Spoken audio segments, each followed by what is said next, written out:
The desert wind rolled through Ember Valley, lifting red dust that shimmered like embers beneath the morning sun. A lone rider appeared on the horizon, a woman in a faded traveling coat, her head pulled low, her posture straight despite the miles behind her. Her name was Clara Duval, and she carried more regrets than belongings. She had come from the east, chasing a letter and a whisper of purpose. "We need a teacher at the Row Place. Children here deserve a chance to read, to write, maybe to hope again." Hero, Amber Creek Ranch. By the time Clara reached the ranch, her horse was trembling, and her canteen nearly empty. The land opened wide before her, red cliffs, thorny brush, and a cluster of weathered cabins surrounded by a fence that leaned like an old man. Children darted between the posts, shouting and laughing, chasing the stray chicken across the yard. There were 7 of them, all shapes and sizes, some barefoot, some wearing boots to sizes too big. A girl with tangled hair waved at her shyly. Then Clara saw him, Elias Rowe, the man who had written the letter. He stood by the corral, sleeves rolled to his elbows, sunlight cutting across his scarred forearm. His face was stern, but his eyes carried the quiet patience of someone who'd seen loss and learned to live with it. "You must be Miss Duval," he said, wiping his hands on a rag. His voice was steady, low, the kind that could calm horses or silence arguments. "Kid's been counting down the days. They need someone who knows her letters better than I do." Clara managed a tired smile. "And how long have you been teaching them, Mr. Rowe?" He chuckled. "Since the day the first one showed up on my doorstep hungry. I reckon I'm better at fixing fences than spelling." The children gathered close, studying her as though she'd stepped out of a storybook. One handed her a wildflower, roots and all. Another held out a crumpled drawing: the sun, a horse, a crooked house. That evening, as dusk painted the valley in amber light, Clara watched from the porch. The children sat her on a wooden table inside, laughing as Elias poured soup into chipped bowls. He wasn't their father, not by blood, but in every look, every gesture, there was a tenderness that couldn't be taught. And for the first time in years, Clara felt something stir, something fragile and dangerous. The doctors back east had said her womb was barren. But here, in this wild place, surrounded by laughter and dust and the smell of bread, Clara wondered if maybe, just maybe, her heart wasn't. When Elias looked up and caught her watching, he smiled. Not the polite kind, the knowing kind, the kind that promised this was only the beginning. Morning came early to Ember Valley. The first rays of light spilled across the red hills, turning the ranch into a painting of gold and clay. The air smelled of coffee, smoke, and horses. Clara woke to the sound of laughter outside, the children already at their chores. When she stepped out of the small cabin Elias had given her, the valley stretched quiet and endless before her, as if waiting to see what she'd do next. Inside the main house, Elias was pouring coffee into 2 tin cups. "You sleep any?" he asked without looking up. "A little," Clara said. "The coyotes were generous enough to sing me a lullaby." He smiled faintly. "You'll get used to them. They're part of the choir out here." She accepted the cup, their fingers brushing for the briefest second, a small, unexpected warmth. Then, setting her books under her arm, she walked toward the barn where the children were waiting. The makeshift classroom was nothing more than a few benches, a chalkboard nailed to the wall, and sunlight sneaking through the cracks in the wood. Yet the children sat upright, eyes wide, ready. Some held broken pencils, others clutched bits of charcoal. Clara cleared her throat. "Good morning. My name is Miss Duval. I'm here to help you learn words, how to write them, how to read them, and maybe even how to use them to change your world." A boy in the back raised his hand. "Can words really do that, ma'am?" She smiled. "They already have. Every letter, every story, someone once dreamed it, just like you can." The lessons began slow, clumsy, full of laughter and dust. She taught them the alphabet, drew shapes in chalk, corrected gently when they stumbled. When one of the younger girls, Lottie, began to cry over a misspelled word. Clara knelt beside her. "It's not about being perfect," she whispered. "It's about trying again." Elias watched from the doorway, silent. He'd seen many things in his years, storms, fires, even death, but never this kind of calm strength. The woman who had arrived just yesterday, worn and tired, now stood before his children like she'd belonged there all along. By noon, the walls of the barn echoed with laughter. For the first time in a long while, Ember Valley felt alive. When the children ran off for lunch, Clara turned to see Elias, still standing by the door. "You've built something good here," she said softly. He shook his head, "Just trying to keep them safe. But maybe now with you here, they might have more than safety." Their eyes met, a brief, unspoken pause that said too much and not enough. Outside, the wind carried dust across the yard. But inside that barn, something fragile and new had begun to take root. Evening fell soft and slow over Ember Valley. The sky blazed orange, fading into violet where the desert met the horizon. The day's laughter had quieted. The children were asleep in the bunkhouse, their dreams safe under the hum of the crickets. Clara sat by the fire pit outside, her book resting closed on her lap. She watched the flames twist in the wind, each spark vanishing into the dark, like tiny prayers swallowed by the night. Elias approached quietly, carrying 2 mugs of coffee. He handed her one, then settled on the opposite log. The firelight flickered against his weathered face, softening the lines carved by years of work and worry. "They haven't stopped talking about your lesson," he said after a while. "Said you made the alphabet sound like an adventure." Clara chuckled softly. "Then they've got good imaginations. Half of teaching is pretending the world is bigger than it looks." Elias stirred the fire with a stick, watching the embers glow. "World is bigger than it looks," he said. "Most folks just stop looking." Silence settled, comfortable, heavy with things unsaid. After a moment, he looked at her. "Back east? What brought you this far?" "Not many come all the way out here unless they're running from something." Clara hesitated. The question hung in the air, fragile. Finally, she said, "Once, I thought I'd have a family, a home. But life had other plans." Elias nodded slowly, understanding more than he said. "I know that kind of loss." She met his eyes. "The children, are they all yours?" He shook his head, smiling faintly. "No blood of mine. Just kids that needed a roof and a meal. Some came from the rail lines, some left behind after the fever. You'd be surprised how many end up wandering these parts alone." Clara's fingers tightened around her cup. "And you took them all in." "Someone had to." He glanced toward the bunkhouse, the warm glow spilling from its windows. "They give this place a reason to keep breath in. Guess we all need that." For a long while they said nothing, only the crackle of the fire, the wind whispering through the dry grass. Then Elias added quietly, almost to himself, "You said you thought you'd have a family once. Maybe you still could. Not the way you planned, but maybe better." Clara turned toward him, her eyes catching the firelight. There was no pity in his tone, only simple truth, the kind that reaches straight to the heart. The flames flickered between them, painting gold on their faces. Somewhere deep inside, Clara felt that locked door creak open again, just a little wider than before. Dawn crept slowly across Ember Valley, pale and cold. The laughter of yesterday seemed far away now, replaced by the uneasy stillness that comes before bad news. Clara was preparing the morning lesson when she heard hooves sharp, deliberate, not like Elias's easy ride. She stepped outside, just as 2 men on horses appeared at the gate. They wore dust-coated coats and city hats that didn't belong in this country. Elias met them halfway, wiping his hands on his trousers, eyes narrowing against the glare. Clara could tell by the way his jaw tightened that he already knew this wasn't a friendly visit. The taller man dismounted first. "Mr. Rowe?" he asked, voice crisp, official. "Territorial authorities. Santa Fe, we've had concerns brought to our attention." "Concerns?"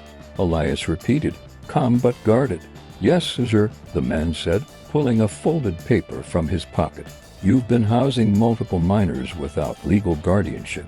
No record of adoption or placement. Some of these children were listed as missing after the cholera outbreak 2 winters ago.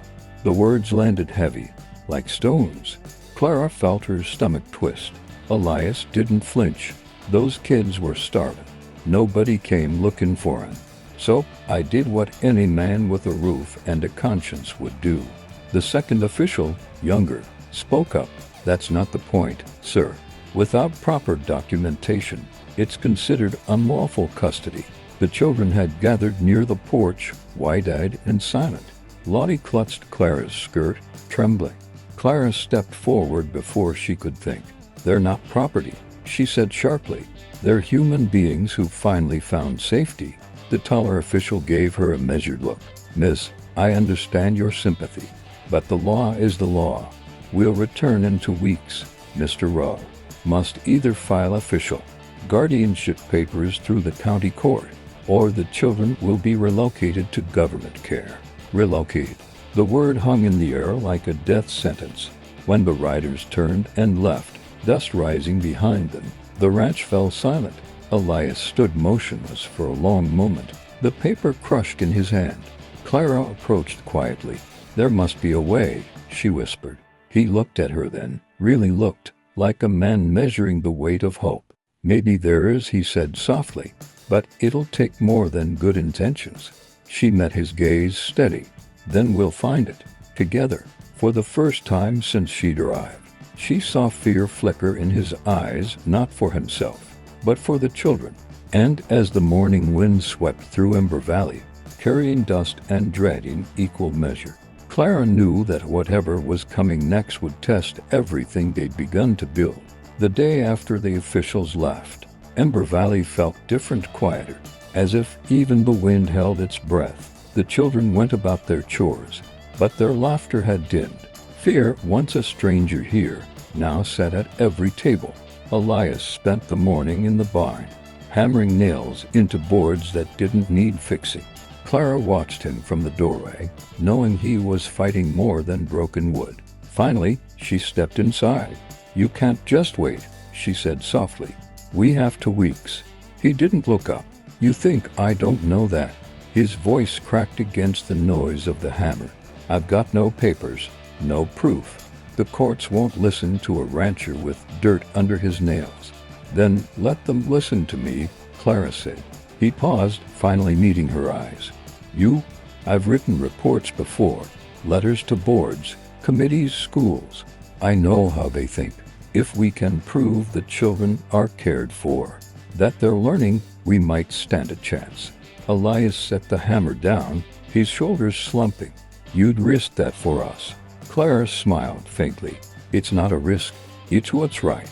That afternoon, they rode into San Isidro, the nearest town, a place of dust, glass windows, and eyes that followed strangers. Clara carried a stack of notes and attendance lists she'd written herself. Elias carried the hope he tried not to show. At the courthouse, a clerk with spectacles barely looked up as they explained. Guardianship filings require proof of birth, consent, and at least 2 witnesses, he droned. Without that, your request will be denied. Elias clenched his jaw. So these kids just go back to the streets? Sir, that's not my concern. Clara leaned forward, calm but fierce. Then make it your concern. These children have names, faces. They read now. They write. They laugh. That's more than any orphanage can give them. The clerk looked up for the first time, startled, then uncertain. Something in her voice had cracked his practiced indifference. After a long pause, he sighed. You didn't hear from me, but there's a traveling magistrate passing through next week. If you can reach him before he leaves, he can authorize temporary custody until the paperwork clears. Clara exhaled, relief flooding her chest. Thank you. Outside, the wind picked up again, swirling dust across the street. Elias looked at her with something between admiration and disbelief. You talked him into it. She smirked. Words can change the world, remember. He laughed, the first real laugh since that morning at the gate. But as they rode back to the ranch, Clara's smile faded. She knew what she'd done meant drawing attention to herself, a woman living alone, with a man and a house full of children. In a town like San Isidro, that kind of rumor could ruin her name forever. Still, she looked at Elias, and the thought settled clear as the desert stars. Some things are worth the cost. The wind returned to Ember Valley, dry and restless, as if it knew something was coming. Days passed since their visit to San Isidro, and every morning felt heavier than the last. Elias spent long hours repairing fences that didn't need mending, while Clara turned the barn into a true classroom. Chalkboard cleaned, slates laid neatly, books stacked like promises.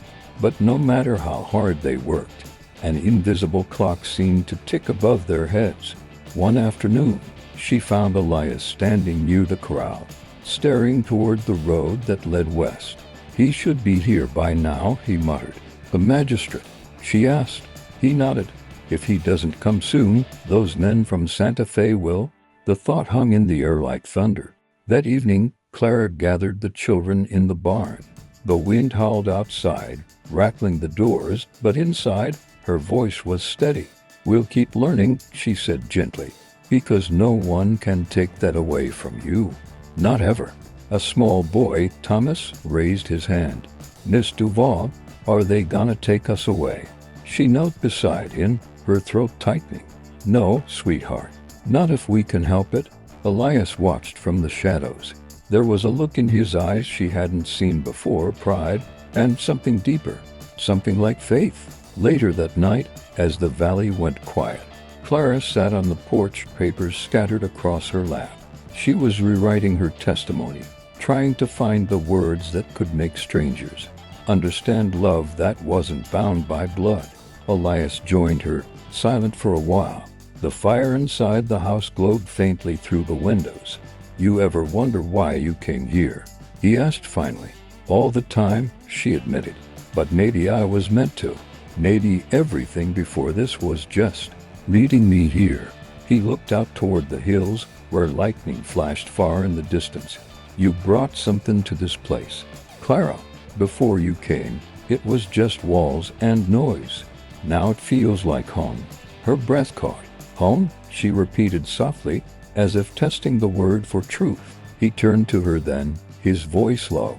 "When that magistrate comes, I'll need someone to stand beside me. Not just for the children, for me." Clara met his gaze, the storm reflected in both their eyes. "You won't stand alone, Elias." And somewhere in the distance, thunder rolled, a warning and a promise all at once. The magistrate arrived 3 days later, just as the storm broke over Ember Valley.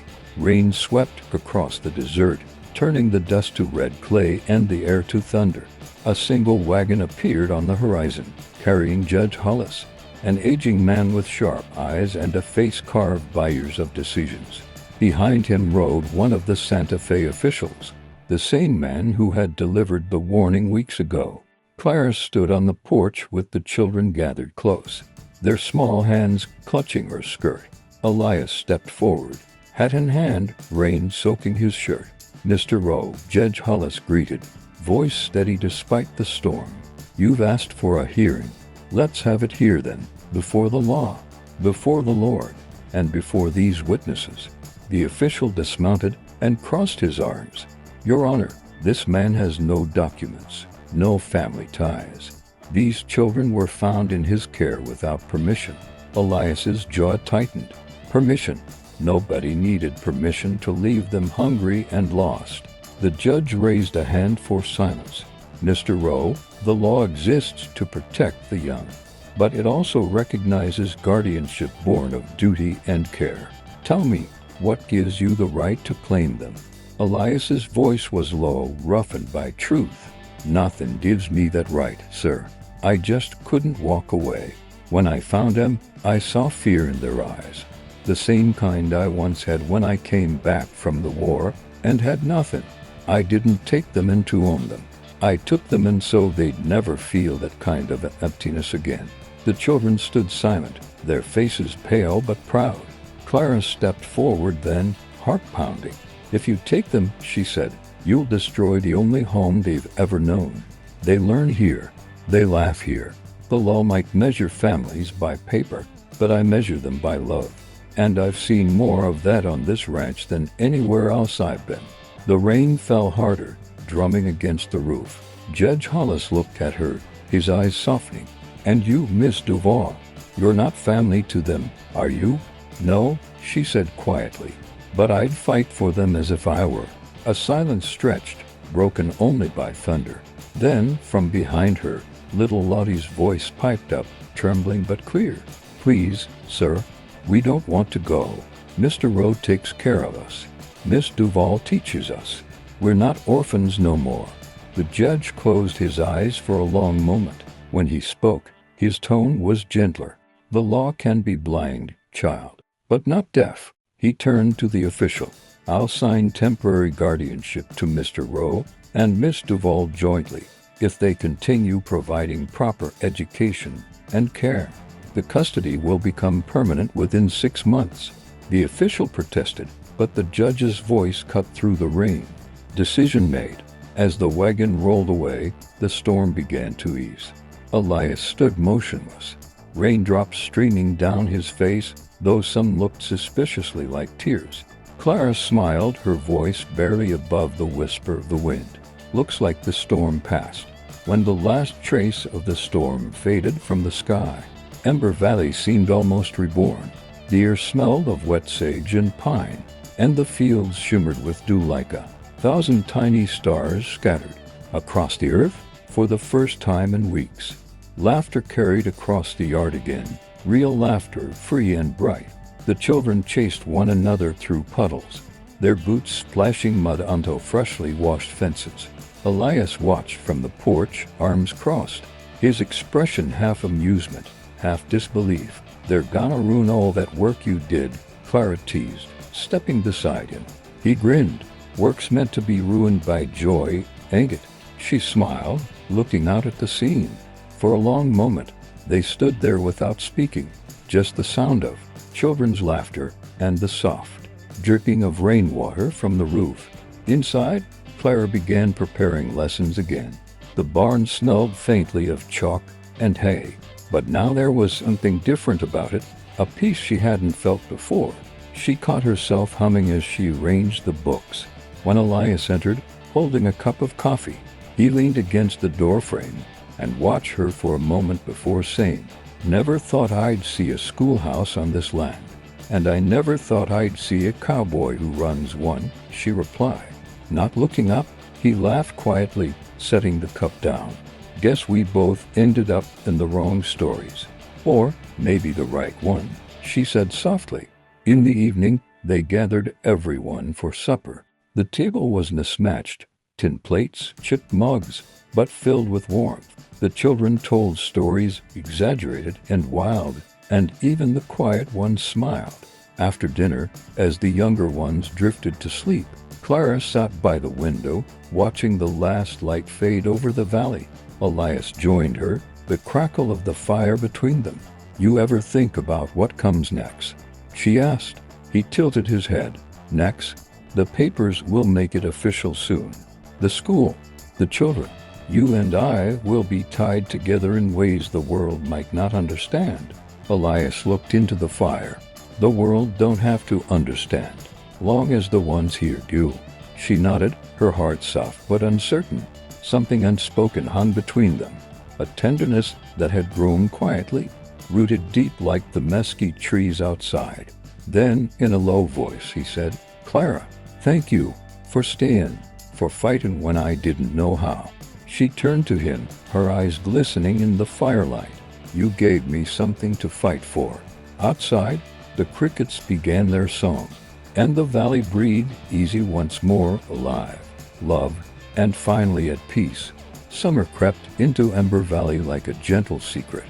Days grew longer, and the wind turned warm, carrying the scent of wildflowers and mesquite. The children spent hours reading beneath the oak near the corral, their laughter echoing through the open land. Clara had grown used to the rhythm of the ranch, the clatter of hooves at dawn, the hiss of coffee on the stove, the sound of pencils scratching across paper. It was a kind of music, and she found herself listening for it every morning. One evening, after the children had gone to bed, Elias was sitting by the barn, mending an old saddle under the lantern light. Clara approached quietly, the hem of her dress brushing against the dry grass. "You work more now that there's less to worry about," she said, half smiling. He looked up, that familiar half-grin flickering across his face. "Maybe I just don't know how to sit still." Clara sat beside him, the lantern casting warm gold over their faces. For a while, they didn't speak. The night hummed softly around them, cicadas, distant coyotes, the crackle of cooling earth. Finally, Elias said, "You ever miss it? The town life, the schoolhouses with real desks, and books that ain't been chewed by mice." She laughed quietly. "Sometimes. But out here, I feel like I'm teaching something that matters."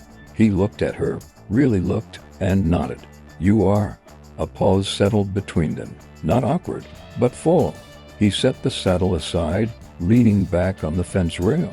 "You know, I never thought this place could feel alive again. I was just keeping it from falling apart." Clara turned her gaze toward the dark hills. Maybe it was waiting for someone to remind it what living looks like. He smiled, low and genuine.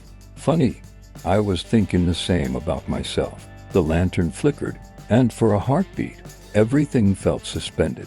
The sound of the wind, the glow of the light, the space between their breaths. Clara spoke softly. "You built something beautiful here, Elias. Not just fences and roofs. You built a home." He looked at her with that steady, weathered gaze that had once faced storms and gunfire, but now held something far braver, tenderness. "Didn't do it alone," he said quietly. For a long time, neither moved. The stars stretched endless above them, and in that silence, something unspoken finally found its name. Clara rose first, brushing dust from her skirt. "Good night, Elias." He tipped his hat, though he wasn't wearing one. "Good night, Clara." As she walked back toward the house, she caught herself smiling, not the guarded kind she used to wear, but one that came from somewhere deep and certain. Inside, the children slept soundly, the air warm with safety and love. Outside, Elias sat beneath the stars, the repaired saddle beside him, a symbol of something mended, both leather and heart. And over the quiet land, the valley breathed alive, whole, and finally unafraid. Autumn came quietly to Ember Valley. The air turned crisp, and the hills began to glow with shades of amber and rust. The children ran through fallen leaves, their laughter echoing against the wide sky. It was a season of endings and of beginnings. Clara stood on the porch, holding a letter with the seal of the Santa Fe court. Her hands trembled slightly as she read it. The decision was final. The guardianship was permanent. The children, their children, would stay. Elias came up behind her, wiping dust from his gloves. "That the letter?" he asked. She nodded, unable to keep the smile from her lips. "It's done." For a moment, neither spoke. The wind carried the scent of wood smoke and pine between them. Then Elias let out a long breath, as though he'd been holding it for months. "Guess we're a family now," he said softly. Carl laughed, a sound of relief, not disbelief. "Guess so." The ranch felt different that day. The air was lighter, the chores easier, the sky brighter somehow. Even the old windmill creaked with a kind of joy. Later, Clara taught her lesson beneath the open sky. The children wrote their names in careful loops across scraps of parchment. When they finished, she asked them to read aloud. Each voice, small and uncertain at first, grew stronger. When Thomas read his, he looked up proudly. "Miss Duval, does this mean we're like other families now?" Clara hesitated, then knelt beside him. "No, Thomas," she said softly. "We're not like other families. We're ours. And that's something better." Elias stood nearby, leaning on the fence, his gaze warm and distant. For a man who had once known nothing but solitude, he now saw his life stretching wide with meaning, laughter, noise, little shoes by the door. lessons written on old barn walls. That evening, as the sun set, Clara and Elias sat on the porch, while the children chased the last light across the fields. The sky blazed in orange and gold, and for a long time, neither said a word. Finally, Clara whispered, "Do you ever wonder what people will say when they hear our story?" Elias tilted his head, smiling faintly. "Don't much care what they say. Let him talk. We'll keep living it." She looked at him, then really looked, and something in her heart settled. The wandering teacher and the lonely rancher had found something bigger than both of them. A place where love didn't ask permission. The wind rose again, cool and gentle, carrying laughter through the valley. And for the first time, the sound didn't echo, it belonged. Years passed quietly in Ember Valley.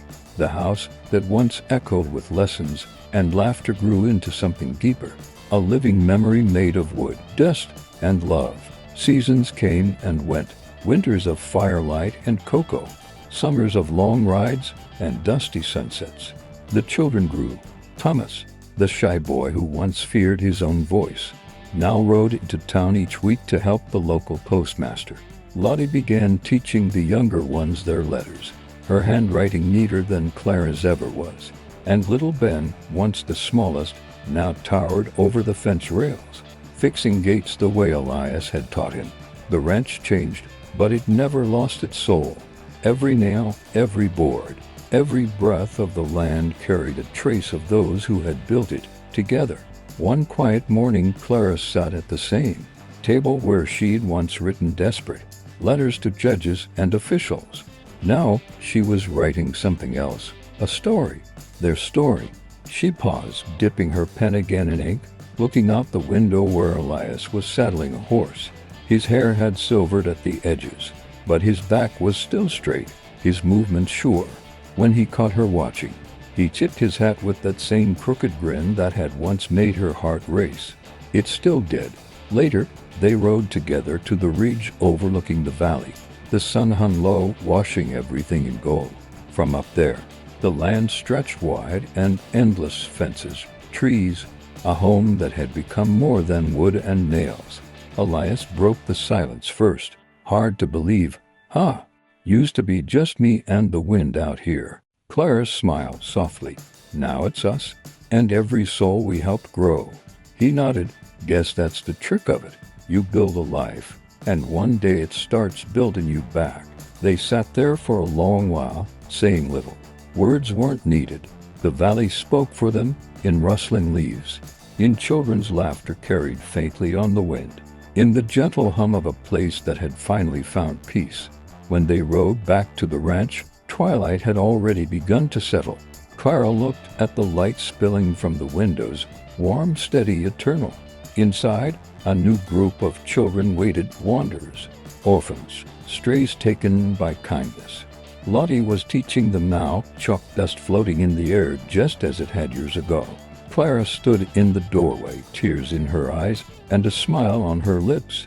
Elias placed a hand on her shoulder. "You did it," he said quietly. She turned to him. "We did." And as night wrapped Ember Valley in its familiar hush, the stars came out, one by one, like names written in the sky. Some stories end with goodbyes. Theirs ended with a home.